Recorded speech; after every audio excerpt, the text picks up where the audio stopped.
End of message. To delete this message. Message skipped. Next message. These charges are not mine. Okay, bye-bye. End of message. To delete this message. Next message. What's going on? What you're doing? What you're intending to do? Okay, bye-bye. Next message. These charges are not mine. Message skipped. Next message. And otherwise, I'm on my way to the bank, and I'm going to settle this. I'm going to report the card stolen. I'm going to report the card stolen. I'm going to report the card stolen. Message skipped. Next message. Okay, bye-bye. These charges are not mine. Message skipped. Next message. These charges are not mine. Next message. These charges are not mine. End of message. To delete this message. These charges are not mine. Okay, bye-bye. Okay, bye-bye.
artarmy.org. Everyone is an artist because you are the art.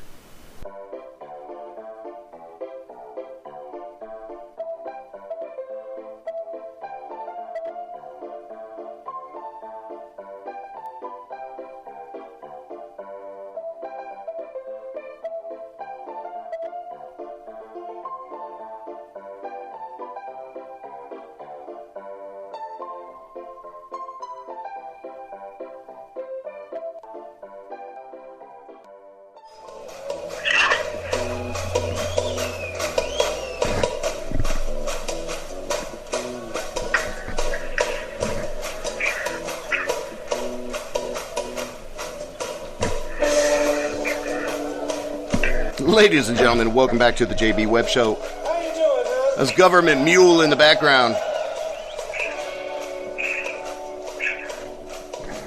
Thorazine Shuffle. Guess what? This is Season 2. Welcome back to the JB Web Show. I am JB Webb. I have a great interview here to open up our season. We have a local legend that's out of state. Colorado-based artist Keith Scramble is nationally recognized for his paintings live and in concert because he actually attends concert where he completes paintings during the course of a single performance.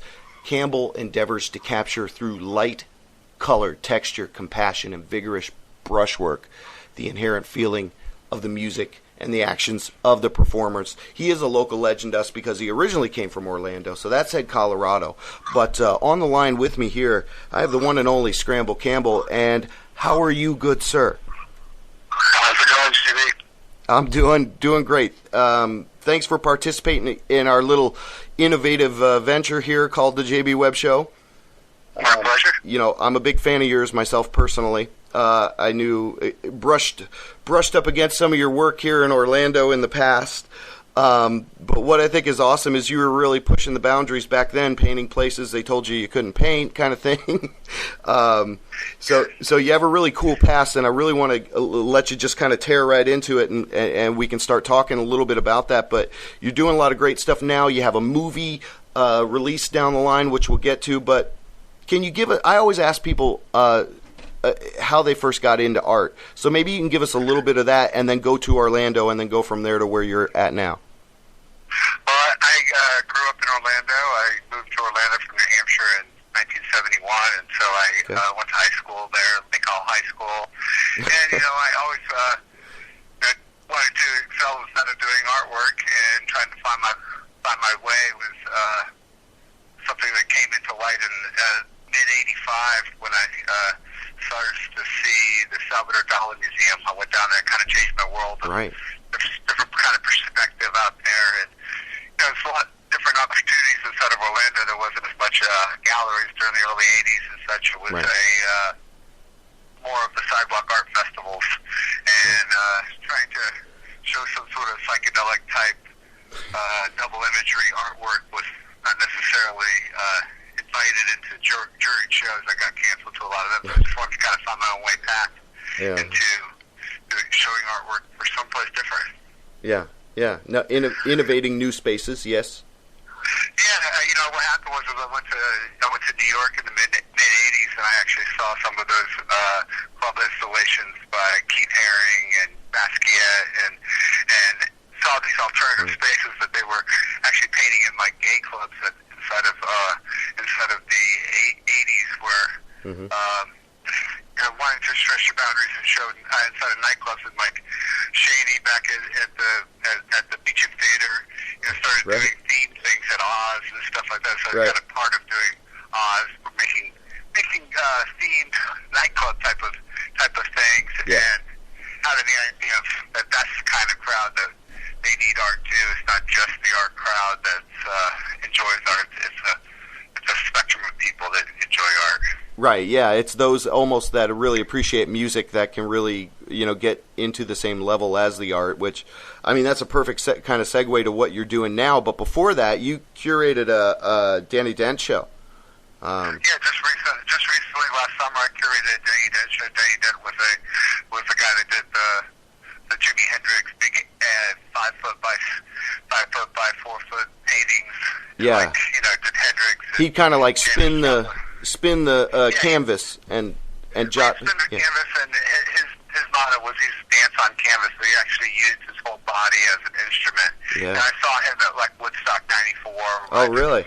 Big Woodstock. I did some shot a 40-foot mural inside of Woodstock '94. That's for that big 25th anniversary show. Wow, no. So I got to meet him there and see somebody that the facet of doing the art is as much entertaining sometimes as the art itself on the wall. Right, sure. No, the process of doing it. Yeah, exactly. And I think what you've keyed into is the environment is incredibly important as well. So that's kind of, perfectly stepping us up to what you're doing now.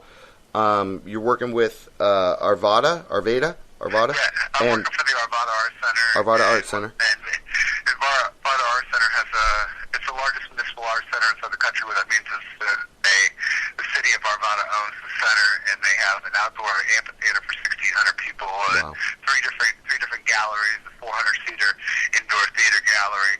So they let me do some curation stuff and try to teach me some of the art world stuff versus just being an artist inside the music tribe. Right.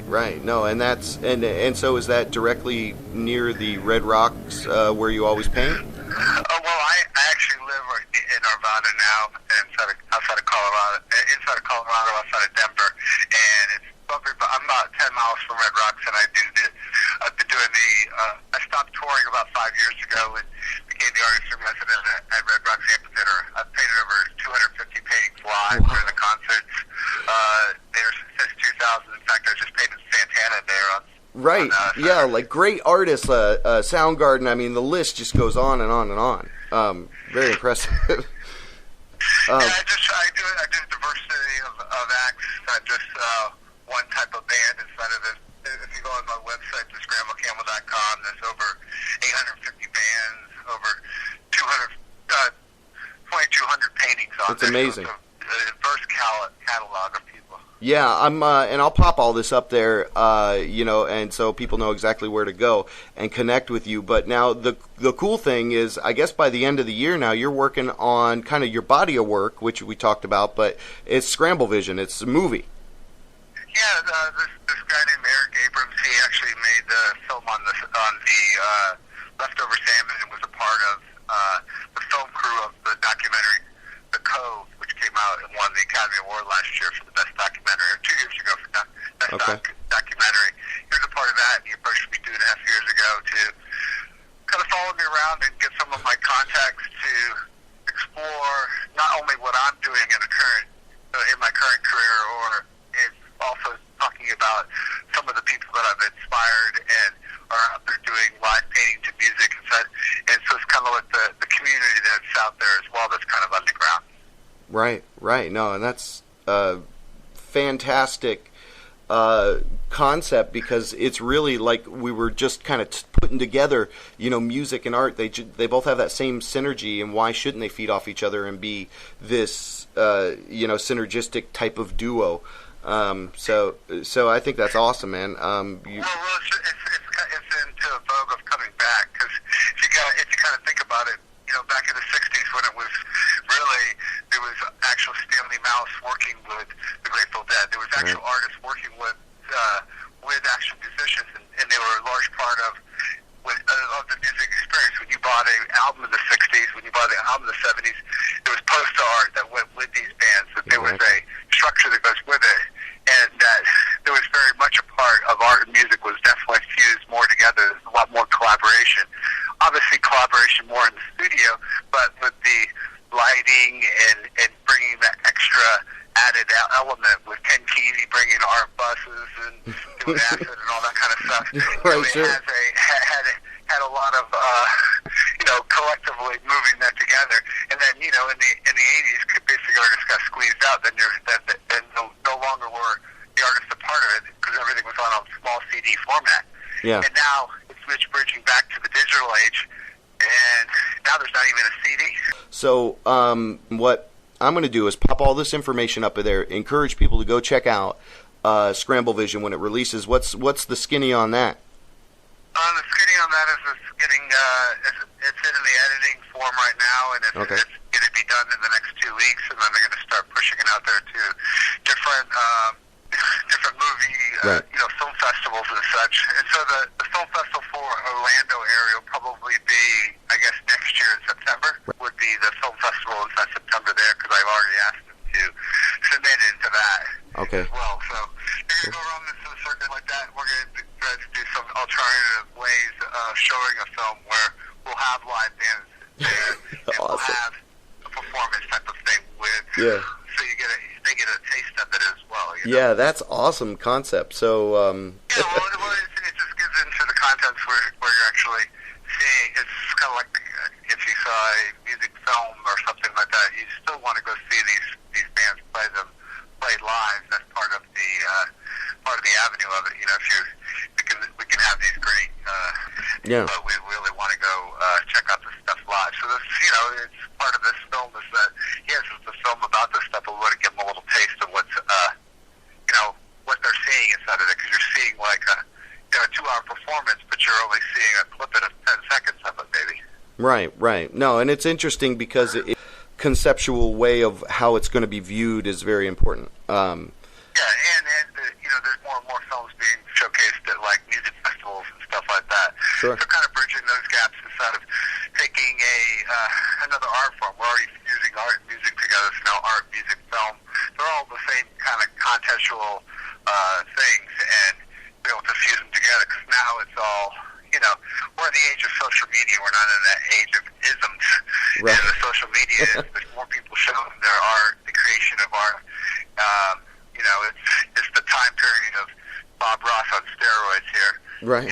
Where you woke up in the morning and see that guy doing a little magic trick by doing a painting in a half hour, and trying to encapsulate that there's more to what you see on the wall, than just a painting. There's layers underneath that. So we're trying to let people see over the shoulder. Well, your work is very textural. And evokes emotion and almost draws the viewer into a place. And that's what I like about your work, is that you have to kind of organize your mind to get ready to digest it kind of way. So that's my feedback. It's definitely not a still life. Right. It's very animated. Thus we both seem to have that same characteristic. So We're kind of up against our little clock here, but I want to pay respect to Scramble Campbell. It's who we've been speaking with here on the JB Web Show, and he's got a movie coming out, Scramble Vision. He's a great guy. Go check out his art at scramblecampbell.com. And we're going to just be pushing out great stuff this next season, too. Scramble, can you hang on the line with me? Absolutely. All right, perfect. Hang on the line. Hey, no problem. We're going to close out this first episode of the JB Web Show Season 2. Thanks for joining us. Thank you.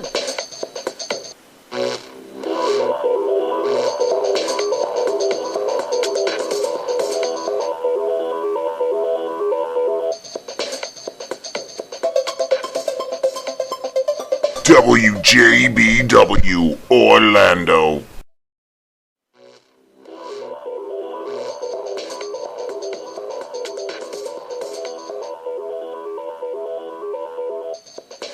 The JB Web Show is becoming WJBW in Orlando, the first quasi-radio web show.